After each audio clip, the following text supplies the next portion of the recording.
2 বছর আগে একজন অধ্যাপক ভবিষ্যদ্বাণী করেছিলেন ডোনাল্ড ট্রাম্প আবার ক্ষমতায় আসবেন। তিনি ইরানের বিরুদ্ধে যুদ্ধ শুরু করবেন আর সেই যুদ্ধেই নাকি হেরে যাবে যুক্তরাষ্ট্র। অবিশ্বাস্য হলেও এখন তার কথাই ভাইরাল হয়ে ছড়িয়ে পড়েছে পুরো বিশ্বে। চীনা বংশোদ্ভূত কানাডিয়ান অধ্যাপক সুইজান জিয়াং সম্প্রতি সামাজিক যোগাযোগ মাধ্যমে ব্যাপক আলোচনায় এসেছে। 2 বছর আগে তার দেওয়া একটি ভিডিও বক্তব্য হঠাৎ করে আবার ভাইরাল হয়ে গেছে। অধ্যাপক জিয়াং পরিচালনা করেন ইউটিউবে একটি জনপ্রিয় চ্যানেল প্রেডিক্টিভ হিস্টোরি। এই চ্যানেলে তার অনুসারীর সংখ্যা ইতিমধ্যেই 16 লাখেরও বেশি। 2024 সালের মে মাসে প্রকাশিত একটি ভিডিওতে তিনি 3টি বড় ধরনের ভবিষ্যদ্বাণী করেছিলেন। প্রথমত, ডোনাল্ড ট্রাম্প আবার যুক্তরাষ্ট্রের ক্ষমতায় ফিরবেন। দ্বিতীয়ত, তিনি ইরানের সঙ্গে যুদ্ধ শুরু করবেন।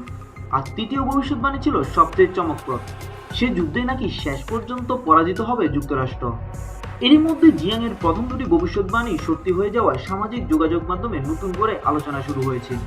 অনেকেই তাকে এখন ডাকছে চীনের নস্ট্রাডামাস নামে, কারণ ইতিহাসে নস্ট্রাডামাস নামে একজন বিখ্যাত ফরাসি জ্যোতিষী ছিলেন, যিনি নাকি ভবিষ্যতের নানা ঘটনা আগে থেকেই ভবিষ্যদ্বাণী করেছিলেন। অধ্যাপক জিয়াং বর্তমানে বেইজিংয়ে দর্শন ও ইতিহাস পড়ান। তিনি পড়াশোনা করেছেন যুক্তরাষ্ট্রের বিখ্যাত ইয়েলো ইউনিভার্সিটিতে।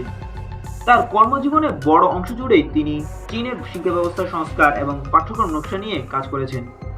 তবে তার আরেকটি পরিচয় হলো বিশ্ব রাজনীতি ও বৈশ্বিক ঘটনাগুলো বিশ্লেষণ করে ভবিষ্যৎ সম্পর্কে ধারণা দেওয়ার চেষ্টা করা।